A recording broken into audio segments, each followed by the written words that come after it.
You want to do the trailer now? Yep. Okay. We're gonna watch the trailer for. Is the mic on the right side? Yes. Listen to me. We don't want to kill any of you. But trust me, we will. Wake them up a little. This whole thing is pretty much done. We're more ghosts than people.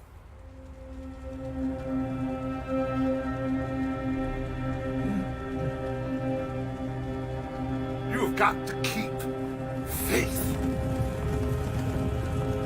They will not crush us.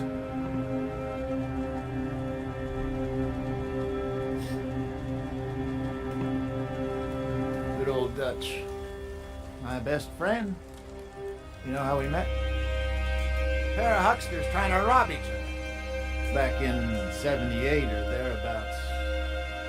You have to love yourself a fire. It's one of the blessings.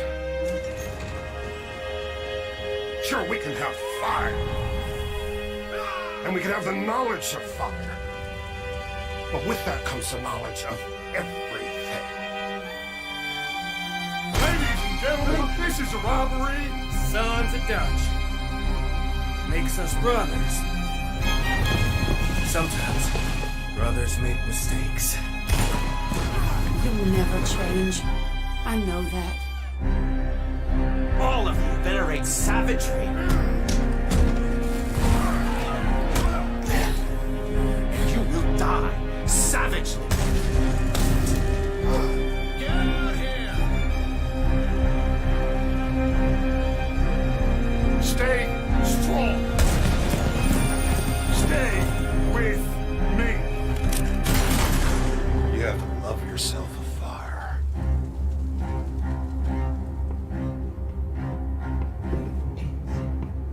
Product not yet rated.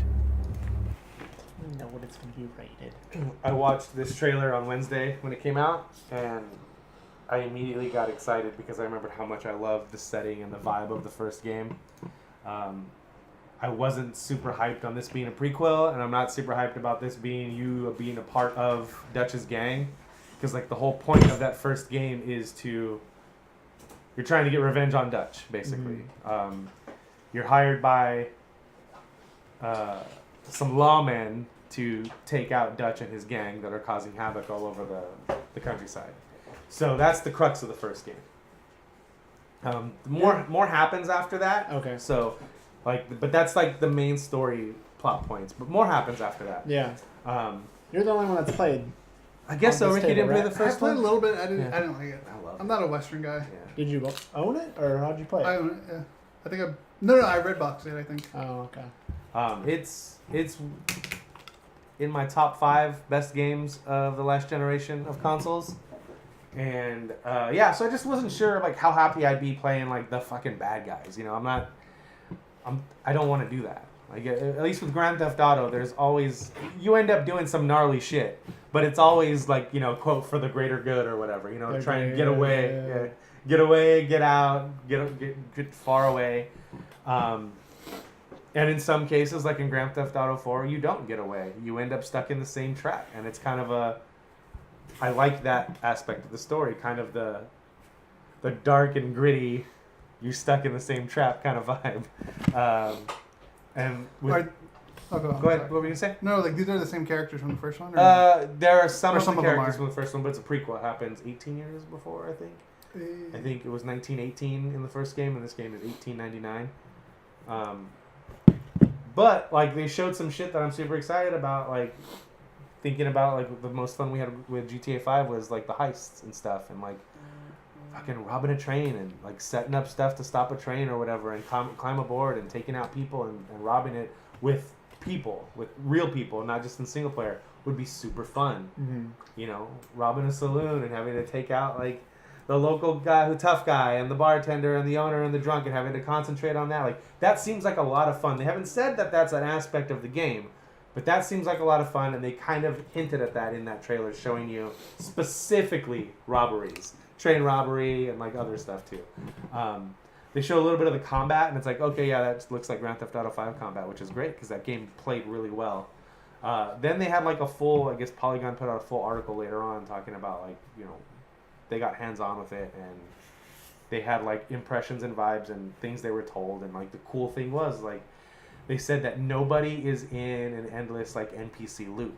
You will affect everything you come into contact with. You know, like one of the things they brought up was like, you know, in previous games and other games, you'd say someone is outside sweeping.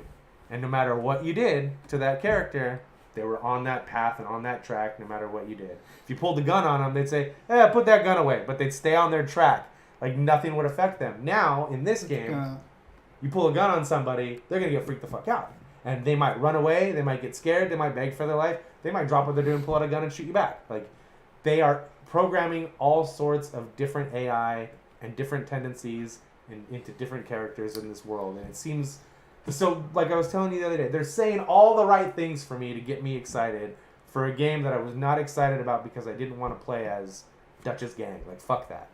He's a real piece of shit, and you learn that in the first game. Like, I don't want to be a part of that. They show in this trailer they're trying to humanize him and make him a sympathetic he's not the figure. right kind of bad guy then for you? No, he's not. But they're in this trailer, they're definitely trying to make it seem that way. Gotcha. But yeah, he's definitely more of a self-righteous kind of prick in the first game. And this one, it definitely seems like they're trying to take that tone of like, we're doing all this for a reason. There is a reason, but we'll see when we get there. This made me excited for it. A game that I was probably not going to get day one. And it turns it into something that I will strongly consider picking up day one. I don't need to see any more trailers. Like I'm not necessarily all in. I want to hear more about the systems. I want to hear more about the gameplay. I want to hear more. I don't think I need to see more though. I think I've seen all I need to see to know whether I want to play that game or not. I need to hear more. Which they probably will do at E3, right? Nah, they'll do it either before or like after. They don't. Rockstar throws a big middle finger at E3. Oh, do they? Yeah, they do things on their own terms. They've been to E3 before, though, right? I mean, yeah, but they don't now. Grand Theft Auto 5, Grand Theft Auto 4. The only thing that was announced about Grand Theft Auto at an E3 was fucking what's his name? He was for Xbox. He worked for EA. British guy. Can't remember his name right now. Peter Moore. Yeah. I was gonna say Molyneux, but he's a developer. Peter Moore had like a temporary tattoo, and like he revealed that Grand Theft Auto 4 was coming to Xbox day one, same day as Play. Because for a while, Grand Theft Auto came out on PlayStation only. Then we had the Vice City and San Andreas, and 3. They ended up coming out to original Xbox way later, like a year and a half later. It ended up looking better and sounding better, and not necessarily playing better because the original Xbox controller is kind of unwieldy with its button placement. But yeah. They definitely made a lot of improvements to those games before they brought them to Xbox. But that was the first one where it's like, same day, worldwide release, Xbox, let's go. Like, that was kind of like their big rally cry. And there was always like video packages of, you know, that like long ass video packages where they'll show clips of like a Rockstar game, but like they don't go to E3. They're too busy working on the fucking game. Like, they're not gonna cut out a vertical slice for people to play and take it to E3 and show their wares because they don't fucking need to. They're Rockstar games. They are gonna sell a bajillion copies, and people are gonna love it. And even if they hate it, they're gonna claim to love it because they don't want to be on the outside of that conversation. What did you guys think of that trailer? I know you guys. You're not a Western guy. No. You're not a Western guy. I mean, did it do I'm a anything Western for you? sci-fi guy. that's why you need to watch Westworld. God damn it, Rick. Anyways, it looks interesting, but yeah, like for me, it's gonna take a lot because I'm just not a fan of that aesthetic and that whole deal. But I mean, if the game's really great, I mean, I wouldn't not give it a shot. Like, well, you didn't play the first one, and that game's great. Well, yeah, I mean, and you've had because I had that you've same. had more than just me telling you that it's an awesome game. Yeah, you know, it's just I don't know. Maybe I just didn't have the money at the Yeah. time to get it. Like, it just would take a lot. I'm just not a fan. I'm not a fan of Western stuff. Westworld, Rick. well, Cheesy, if you get Firefly, Bryce. it, me and you'll have to posse up and rob I've some watched banks and most trades, of bro. what you've told me to watch, so. Did you watch Firefly? No, but I said I've watched more. But Bryce doesn't that like you've told me to Westerns, watch. period. But he watches Westworld. Yeah, but there's more to Westworld. I mean, Westworld's more of a There's sci-fi more deal. to Firefly. I've never said that I wouldn't, but I'm saying how many things have I told you to watch that you haven't watched? I've watched plenty that you've told me to watch, and you've taken me on your fucking Depressed Fest bullshit movies where I feel like an asshole when it's all said and done. Yeah. Me and Cheesy will posse up then, I guess. And probably Dan Herman. All right, And what Yeah, Dan Herman loved maybe, it too. maybe Josh. what Cheesy say? Yeah, where's Josh stand on it? I don't know. I don't fucking care. I don't. Like, I haven't played a game with that dude since Yeah. fucking last June. Yeah. Whatever. Well, you got someone in Cheesy. Alright. He loves it. I'll just die a lot, Cheesy. You can pick up you could just pick up the slack because I know you'll probably make that joke anyway. But So, yeah, interesting. I'm in.